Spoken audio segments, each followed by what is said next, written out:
حضرت عبداللہ بن عباس رضی اللہ تعالی عنہما سے روایت ہے کہ رسول اللہ صلی اللہ علیہ وآلہ وسلم نے ارشاد فرمایا، یہ دعا حضرت نوح علیہ السلام کو عطا ہوئی، یہی دعا اللہ تعالی نے میری امت کو عطا کی۔ فرمایا، میت قبر میں ڈوبتے ہوئے فریادی کی طرح ہی ہوتی ہے کہ اولاد کی دعا ماں باپ کے لیے، بھائی یا دوست کی دعائے خیر پہنچنے کی منتظر رہتی ہے، پھر جب اسے یہ دعا پہنچ جاتی ہے تو اسے یہ دعا دنیا اور اس کی تمام نعمتوں سے زیادہ پیاری ہوتی ہے، اور اللہ تعالی زمین والوں کی اس دعا سے قبر والوں کو پہاڑ کی مانند ثواب دیتا ہے، اور یقیناً زندہ کا مردوں کے لیے تحفہ ان کے لیے دعائے مغفرت ہے۔ وہ دعا یہ ہے، بسم اللہ الرحمن الرحیم، السلام علیکم ورحمۃ اللہ۔ محترم ناظرین، حضرت عمر رضی اللہ تعالی عنہ ایک مرتبہ حضور اقدس صلی اللہ تعالی علیہ وآلہ وسلم خدمت اقدس میں روتے ہوئے حاضر ہوئے۔ آپ صلی اللہ علیہ وآلہ وسلم نے دریافت فرمایا، اے عمر کیوں روتے ہو؟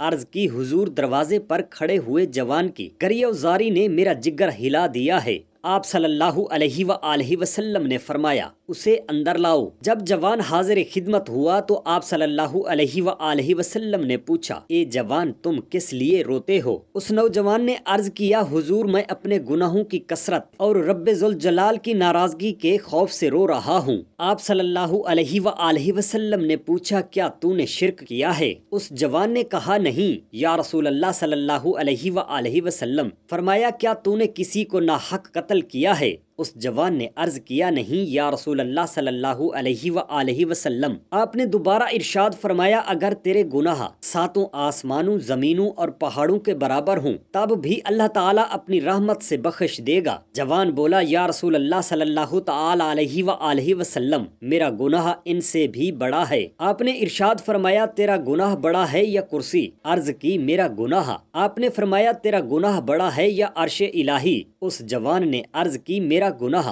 آپ نے فرمایا، تیرا گناہ بڑا ہے یا رب ذوالجلال؟ اس جوان نے روتے ہوئے عرض کی، رب ذوالجلال بہت عظیم ہے۔ حضور نبی کریم صلی اللہ علیہ وآلہ وسلم نے ارشاد فرمایا، بلا شبہ جرم عظیم کو رب عظیم ہی معاف فرماتا ہے۔ پھر آپ نے فرمایا، پھر تم مجھے اپنا گناہ تو بتاؤ۔ اس جوان نے عرض کی، حضور مجھے آپ کے سامنے عرض کرتے ہوئے شرم آتی ہے۔ آپ نے کہا، کوئی بات نہیں، تم بتاؤ۔ اس جوان نے عرض کی، حضور میں 7 سال سے کفن چوری کر رہا ہوں۔ انصار کی ایک لڑکی فوت ہو گئی، میں اس کا کفن چرانے جا پہنچا۔ میں نے قبر کھود کر کفن لے لیا اور چل پڑا۔ کچھ ہی دور گیا تھا کہ مجھ پر شیطان غالب آ گیا اور میں الٹے قدم واپس پہنچا اور لڑکی سے بدکاری کی۔ میں گناہ کر کے چند ہی قدم چلا تھا کہ لڑکی کھڑی ہو گئی اور کہنے لگی، اے جوان، خدا تجھے غارت کرے، تجھے اس نگہبان کا خوف نہیں آیا جو ہر مظلوم کو ظالم سے اس کا حق دلاتا ہے؟ تو نے مجھے مردوں کی جماعت سے برہنہ کر دیا ہے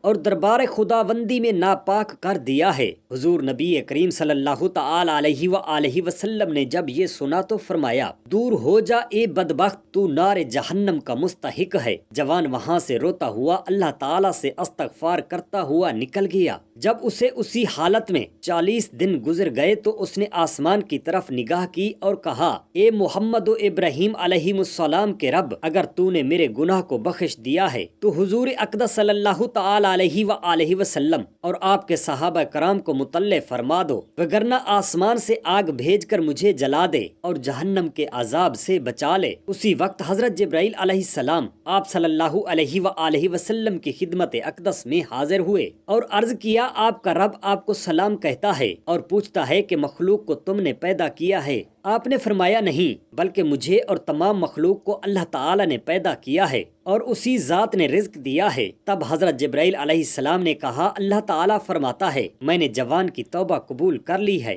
پس حضور اقدس صلی اللہ تعالی علیہ وآلہ وسلم نے جوان کو بلا کر اسے توبہ کی قبولیت کا مجدہ سنایا۔ بنی اسرائیل کے ایک نوجوان کی توبہ کیسے ممکن ہوئی؟ روایت ہے کہ بنی اسرائیل میں سے ایک جوان شخص نے 20 سال متواتر اللہ تعالیٰ کی عبادت کی، پھر 20 سال گناہوں میں بسر کر دیے۔ ایک مرتبہ آئینہ دیکھا تو اسے داڑھی میں بڑھاپے کے آثار نظر آئے۔ وہ بہت غمگین ہوا اور بارگاہ رب العزت میں گزارش کی، اے رب ذوالجلال، میں نے 20 سال تیری عبادت کی، پھر میں 20 سال گناہوں میں بسر کیے، اب اگر میں تیری طرف لوٹ آؤں تو مجھے قبول کرے گا۔ اس نے ہاتف غیبی کی آواز سنی، وہ کہہ رہا تھا، تو نے ہم سے محبت کی تو ہم نے تجھے محبوب بنایا، تو نے ہمیں چھوڑ دیا تو ہم نے تمہیں چھوڑ دیا، تو نے گناہ کیے ہم نے مہلت دے دی، اب اگر تو ہماری بارگاہ میں لوٹے گا تو ہم تجھے شرف قبولیت بخشیں گے۔ مسجد نبوی کی تعمیر کے بعد اس امر کی ضرورت پیش آئی کہ کوئی ایسی نشانی مقرر کی جائے جس سے لوگوں کو نماز کے وقت کا پتہ چل جائے۔ چنانچہ ایک تجویز حضور نبی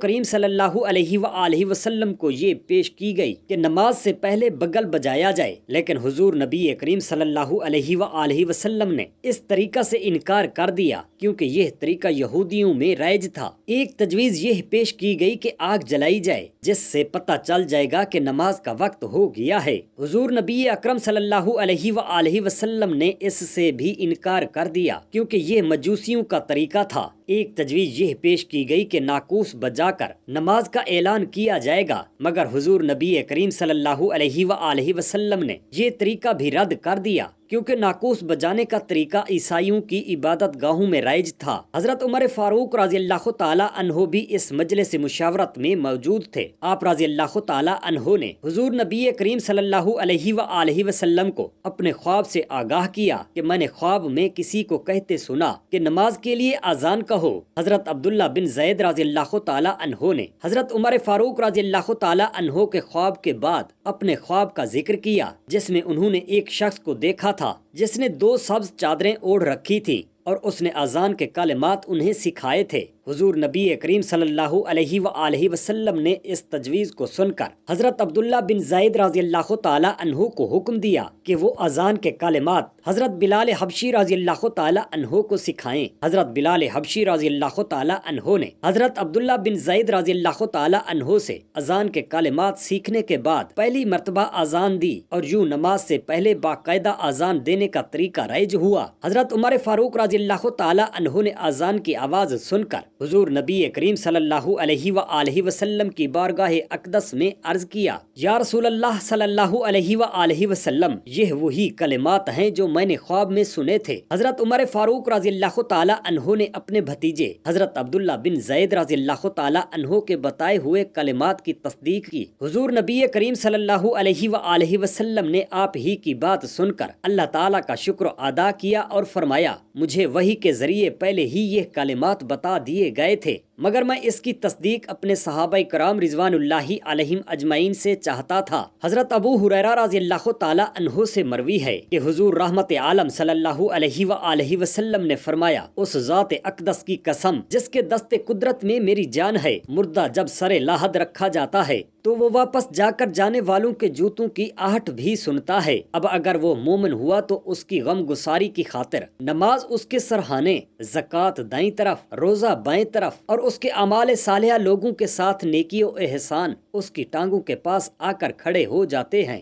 اب سرہانے کی طرف سے آنے والا کہتا ہے کہ میں نمازی ہوں، میری طرف سے کوئی ایذا نہیں پہنچ سکتی، اور دائیں طرف سے آنے والا کہتا ہے کہ میں زکوٰۃ ہوں، میری طرف سے تجھے کسی قسم کا حزن نہ ہوگا، اور بائیں جانب سے آنے والا کہتا ہے کہ میں تمہارے نیک اعمال و احسانات ہوں، میرے سامنے سے کوئی سختی نہیں گزر سکتی۔ پھر اس سے کہا جاتا ہے بیٹھ جاؤ، جب وہ بیٹھ جاتا ہے تو اسے ایسا محسوس ہوتا ہے کہ سورج بس غروب ہی ہونے والا ہے۔ اس سے کہا جاتا ہے کہ ہم تم سے جو پوچھیں اس کے بارے میں ہمیں ٹھیک ٹھیک بتانا۔ وہ بندہ مومن کہتا ہے ذرا رکو، میں نماز تو ادا کر لوں، تو فرشتے کہتے ہیں اگر تم نماز میں مشغول ہو گئے تو پھر ہمارے سوال کا جواب کیسے دو گے؟ وہ کہتا ہے اچھا پوچھو، کیا پوچھنا چاہتے ہو؟ چنانچہ وہ سوال کرتے ہیں اس شخص کے بارے میں، تم کیا کرتے تھے جو تم میں مبعوث ہوا تھا؟ بندہ مومن جواب میں کہتا ہے کہ میں گواہی دیتا ہوں کہ وہ رسول اللہ صلی اللہ علیہ وآلہ وسلم ہیں، پروردگار عالم کی طرح سے روشن آیتیں لے کر وہ ہمارے درمیان جلوہ افروز ہوئے تھے تو ہم نے ان کی تصدیق کی۔ اب اس سے کہا جاتا ہے کہ تم نے بالکل سچ کہا، تیری پوری زندگی اسی کے آئینہ دار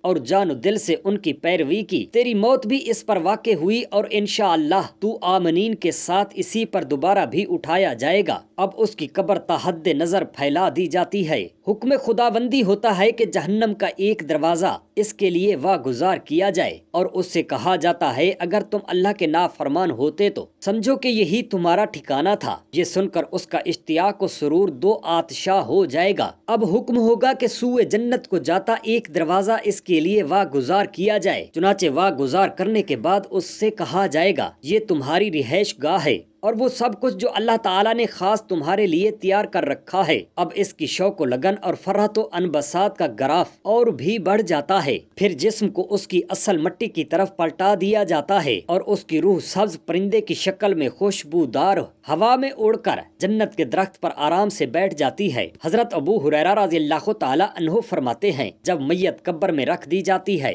تو اس کے اعمال صالحہ اس کے پاس آ کر اسے گھیر لیتے ہیں۔ اب اگر کوئی عذاب سرہانے سے آنا چاہے تو قرأت قرآن پاک آگے آ جاتی ہے، عذاب پیچھے سے آنا چاہے تو شب کا قیام آگے آ جاتا ہے، عذاب اس کے ہاتھوں کی طرف سے آنا چاہے تو اس کے ہاتھ بول پڑتے ہیں قسم با خدا ہمیں اس نے ہمیشہ دعاؤں میں ہی پھیلایا اور ہم سے صدقہ و خیرات کیا، لہٰذا تمہاری ہم پر نہ کچھ چلے گی۔ عذاب اگر اس کے منہ کی راہ سے آنا چاہے تو اس کا ذکر و روزہ آگے بڑھ جاتا ہے، یوں ہی ایک طرف سے صبر آ جاتے ہیں، یعنی جہاں کہیں بھی ضرورت محسوس ہوئی تو اعمال دوستی کا ہاتھ بڑھاتے نظر آئیں گے اور اعمال صالحہ اس کا بالکل ایسا ہی دفاع کریں گے جیسے کوئی شخص اپنے بھائی، دوست اور اہل و عیال کی طرف سے دفاع کیا کرتا ہے۔ اب ایسے موقع پر اس سے کہا جائے گا اب چین کی نیند سو جا، اللہ تعالیٰ تمہاری خوابگاہ میں برکتیں اتارے، واہ تمہاری یہ حالت کتنی اچھی ہے اور تمہارے دوست کتنے اچھے اور عمدہ دوست ہیں۔ حضرت اسماء رضی اللہ تعالی عنہا سے مروی ہے کہ رحمت عالم صلی اللہ علیہ وآلہ وسلم نے فرمایا جب انسان اپنی قبر میں چلا جاتا ہے تو اگر مومن ہوا تو نماز، روزہ، اس کے سارے اعمال چاروں طرف سے آ کر اسے گھیر لیتے ہیں۔ اب جب فرشتہ نماز کی طرف سے آتا ہے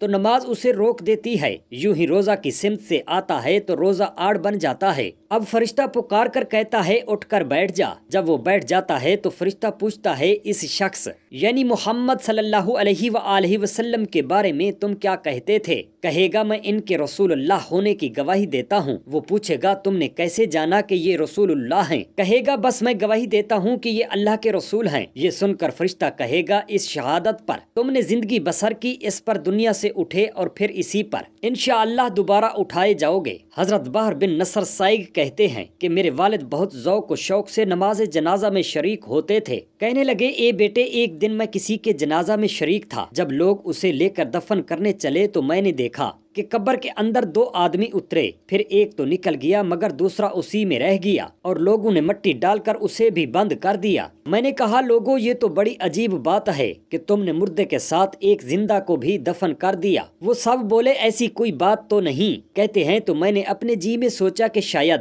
مجھے شبہ یا مغالطہ ہو گیا ہو، یہ سوچتے ہوئے میں لوٹ آیا مگر میرے دل میں یہ تھا کہ میں اس وقت تک آرام نہیں کروں گا جب تک اس معاملے کی حقیقت اللہ تعالیٰ مجھ پر منکشف نہ فرما دے۔ چنانچہ تسکین دل کی خاطر کے لیے میں دوبارہ اس قبر کے پاس آیا اور 10 مرتبہ سورہ یاسین و سورہ ملک پڑھا اور روتے ہوئے اللہ تعالیٰ کی بارگاہ میں دعا کی اے پروردگار جو کچھ میری آنکھوں نے دیکھا ہے اس کی حقیقت مجھ پر آشکارا فرما دے کیونکہ میری عقل عالم حیرت میں ہے۔ اتنا کہنا تھا کہ قبر پھٹ گئی اور وہ شخص باہر نکل آیا اور الٹے پاؤں واپس جانے لگا۔ میں نے عرض کیا اے شخص خدا کے واسطے رک اور میری دلی خطرات کو اپنے جواب سے دور کرتا جا، مگر اس نے میری بات پر ذرا بھر بھی توجہ نہ کی۔ میں نے جب 2-3 بار اس سے منت سماجت کی تو وہ مجھ سے مخاطب ہو کر کہتا ہے نصر تم ہی کو کہتے ہیں؟ میں نے کہا ہاں۔ تو تم مجھے نہیں جانتے؟ میں نے کہا نہیں۔ فرمایا ہم ملائکہ رحمت ہیں، ہمارے ذمے یہ کام سونپا گیا ہے کہ جب جادہ سنت پر گامزن حضرات اپنی قبروں میں اتارے جائیں تو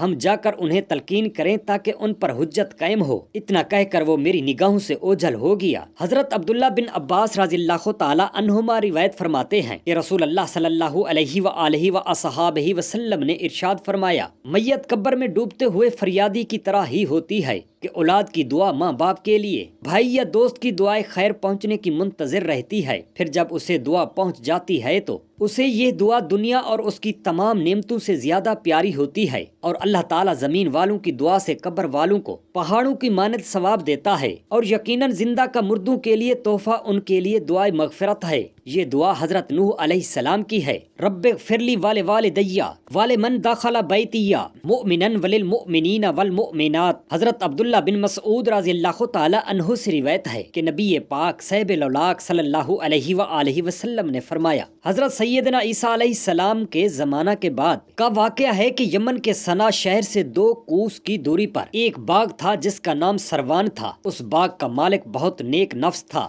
اس کا دستور تھا کہ پھلوں کو توڑتے وقت فقیروں مسکینوں کو بلاتا اور اعلان کرتا کہ جو پھل ہوا سے گر پڑے یا ہماری جھولی سے الگ جا گرے وہ سب تم لے لیا کرو۔ اس طرح باغ کا بہت سارا پھل فقراء مساکین کو مل جایا کرتا تھا۔ باغ کا مالک انتقال کر گیا، چونکہ اس کے 3 بیٹے جو اس باغ کے مالک بنے کنجوس تھے، انہیں یہ گوارا نہ تھا کہ بہت سارا پھل فقراء مساکین لے جائیں، لہٰذا ان لوگوں نے یہ منصوبہ بنایا کہ سورج نکلنے سے قبل ہی ہم لوگ باغ کا پھل توڑ لیں تاکہ فقراء مساکین کو خبر نہ ہو۔ چنانچہ ان لوگوں کی بدنیتی نے یہ اثر دکھایا کہ ناگہاں رات ہی میں اللہ تعالیٰ نے باغ میں ایک آگ بھیج دی جس نے پورے باغ کو جلا کر سیاہ کر ڈالا، اور ان لوگوں کو خبر تک نہ ہوئی۔ یہ لوگ اپنے منصوبہ کے تحت جب شب کے آخری حصہ میں پہنچے تو جلے ہوئے باغ کو دیکھ کر حیران رہ گئے۔ چنانچہ ایک بھائی بول پڑا کہ ہم لوگ راستہ بھول کر دوسری جگہ آ گئے ہیں، لیکن ان میں سے ایک کچھ نیک نفس تھا۔ اس نے کہا، نہیں، بلکہ یہ اللہ تعالیٰ کا قہر ہے جس نے ہم لوگوں کو پھل سے محروم کر دیا ہے، لہٰذا توبہ کرو اور تسبیح پڑھو۔ تینوں بھائیوں نے توبہ کی اور ایک دوسرے کو ملامت کرنے لگے۔ حضرت عبداللہ بن مسعود رضی اللہ تعالی عنہ نے فرمایا کہ اللہ تعالیٰ نے ان کی توبہ کو قبول کر لی اور بدلے میں انہیں ایک دوسرا باغ عنایت فرمایا جس میں کثرت سے بڑے بڑے پھل آنے لگے۔ اللہ تعالیٰ ہم تمام مسلمان بہن بھائیوں کو قرآن پاک کی تلاوت اور 5 گانہ نماز پڑھنے کی توفیق عطا فرمائے۔ آمین یا رب العالمین۔ جزاک اللہ خیرا کثیرا۔